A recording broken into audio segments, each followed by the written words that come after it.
Halo guys, balik lagi di channelnya LTG ya gitu deh. Dan kali ini gua mau nge-review sebuah movie, Miracle in Cell No. 7. Jadi film ini diadaptasi dari film Korea dengan judul yang sama.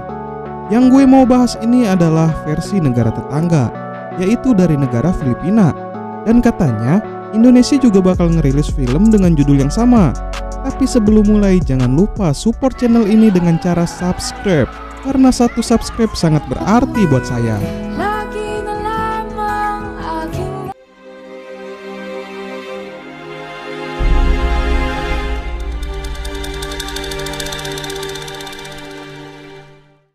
Joselito Gopez, seorang pria dengan kecacatan intelektual, secara salah didakwa dengan kekerasan seksual, penculikan, dan pembunuhan seorang gadis kecil.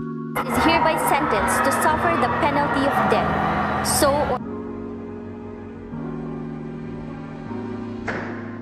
Di penjara ia menjadi teman dengan sesama narapidana, dan bersama-sama mereka membentuk rencana untuk menyelundupkan putrinya yang masih kecil di dalam sel. Bertahun-tahun kemudian, putrinya menjadi pengacara guys, dan bertekad untuk membuktikan bahwa ayahnya tidak bersalah. Jangan lupa subrek sama tombol ring. Menceritakan kisah Joselito Gopez, seorang ayah tunggal yang memiliki anak perempuan bernama Yesa. Meskipun Joselito mengidap keterbelakangan mental, nyatanya Yesa tetap menganggapnya sebagai ayah terhebat yang pernah ada. Namun siapa sangka hidup mereka yang bahagia itu akan berubah dalam sekejap hanya karena sebuah tas. Konflik bermula saat Yesa yang suka banget sama Sailor Moon melihat tayangan di sebuah toko. Kemudian Yesa menginginkan sebuah tas merah muda yang bergambar Sailor Moon yang dipajang di toko tersebut. Joselito yang saat itu belum memiliki uang berjanji kepada putri tersayangnya bahwa dia akan membelikan tas itu besok setelah menerima gajinya. Namun, malang bagi Yesa, karena tak berselang lama tas Sailor Moon incarannya sudah dibeli oleh anak orang kaya. Joselito yang tak ingin mengecewakan Yesa mencoba merebutnya dan mengatakan bahwa dia akan membelinya besok setelah menerima gajinya. Namun karena sikap Joselito yang tidak umum membuat ibu dari sang anak itu takut. Kemudian sang ayah dari anak itu mendorong Joselito hingga terjatuh di hadapan Yesa.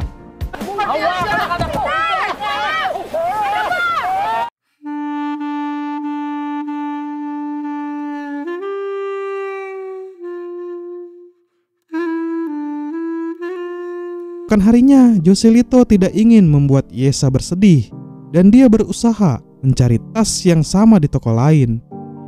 Saat sedang menghitung uangnya, Joselito kembali bertemu dengan gadis yang membeli tas incarannya itu guys.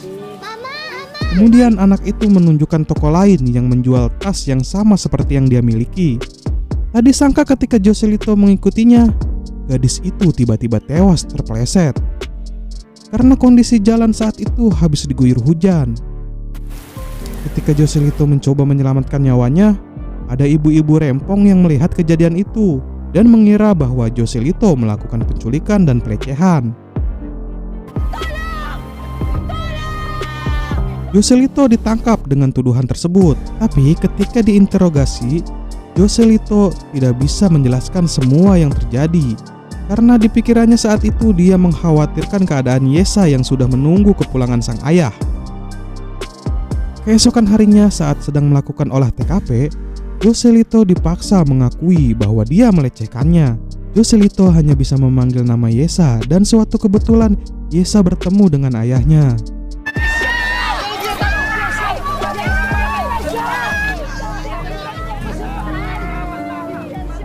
Di tahanan, Joselito tetap menanyakan keberadaan Yesa. Dia juga ingin menghubungi putrinya. Namun karena keinginannya itu, dia mendapatkan perilaku tidak baik dari kepala sipir. Joselito mendekam di sel nomor 7, sel dengan tingkat keamanan paling tinggi. Di dalam sel itu dia ditahan bersama Sol sebagai bos. Kemudian ada Bong, lalu Choi, ada juga Mambo, dan yang ini Celso alias Tatang. terus menanyakan kasus apa yang membuat Joselito sampai ditahan. Dan dengan polosnya Joselito menjawab, sabi kidnapping, tsaka rape, tsaka murder. Jawaban itu membuat para napi menghadiahi Joselito. Sementara itu Yesa dititipkan di sebuah panti asuhan.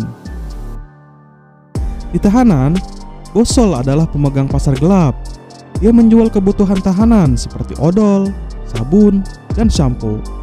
Hal itu membuat tahanan lain iri dan ingin melumpuhkan usaha Bosol. Namun Joselito yang melihat kejadian itu berhasil menyelamatkan bos dari tikaman tahanan lain.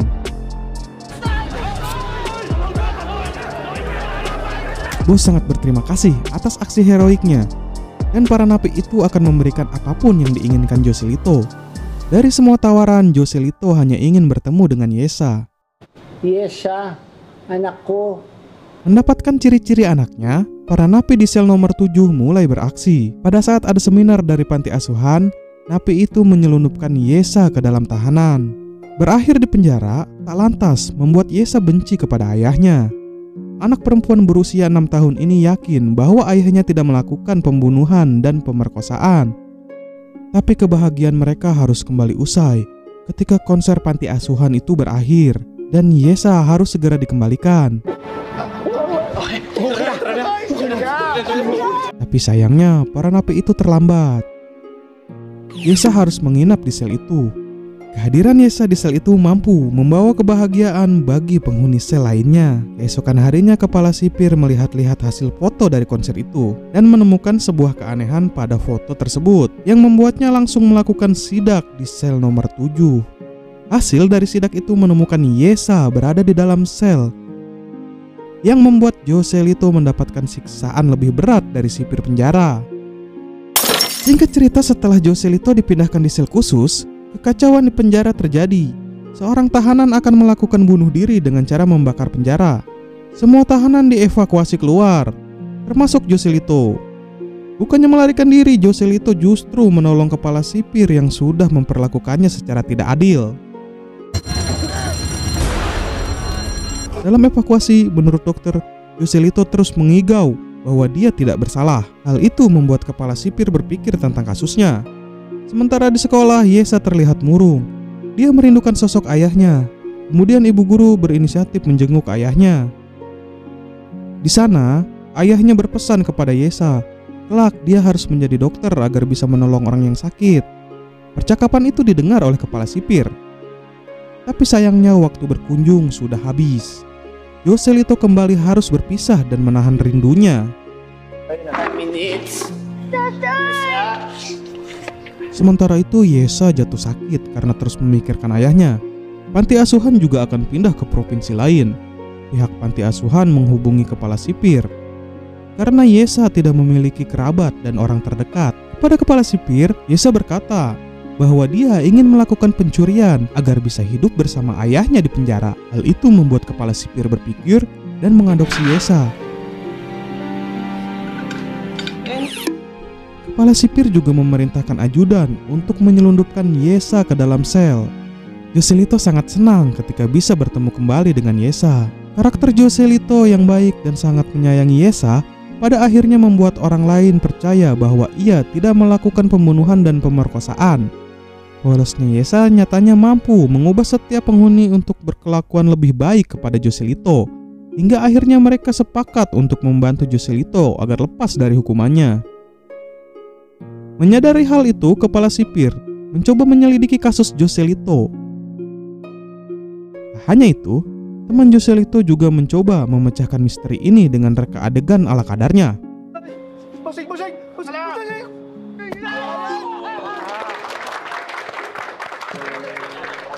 Dari cerita Joselito, mereka menyadari bahwa kasus Joselito tidak benar.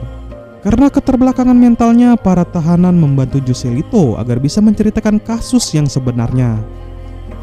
Kepala sipir juga sempat membantunya dengan membawakan pengacara. Tapi karena sulitnya berkomunikasi, pengacara itu menyerah. Ako dito, sige. Bahala ka na dyan. Sebelum persidangan itu berlangsung, ayah dari putrinya yang sudah meninggal mengancam Joselito untuk mengakui itu semua di hadapan hakim. dan mengancam akan mencelakai Yesa jika dia tidak mengaku di depan hakim. Titiyakin kong lahat na nangyari sa anak ko. Mangyayari sa... Joselito yang tidak ingin Yesa celaka mengaku di hadapan hakim. Is hereby sentenced to suffer the penalty of death. So Kasus itu ditutup dan Joselito dijatuhi hukuman mati. Sebelum jatuhnya masa hukuman Joselito, teman-teman narapidana berencana mengikuti acara perayaan Natal yang diadakan di tahanan itu. Bosol memiliki rencana untuk menyelamatkan 2 orang baik itu. Kepala sipir juga memohon agar perayaan itu dimajukan karena Joselito akan menjalani hukuman 2 hari sebelum perayaan itu berlangsung. Bosol dibantu rekannya berhasil membuat balon udara.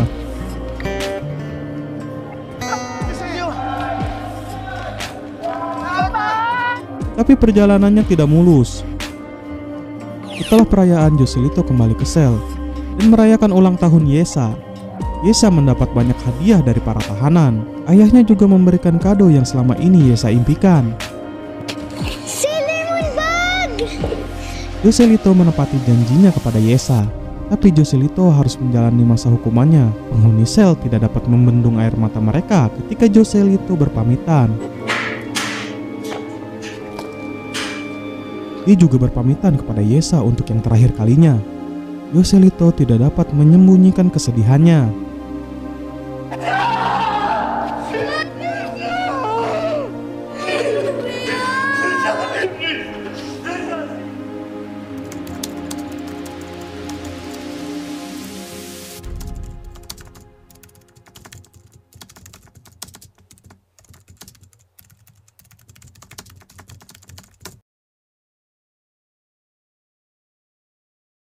Beberapa tahun kemudian, Yesa kembali sebagai pengacara ayahnya.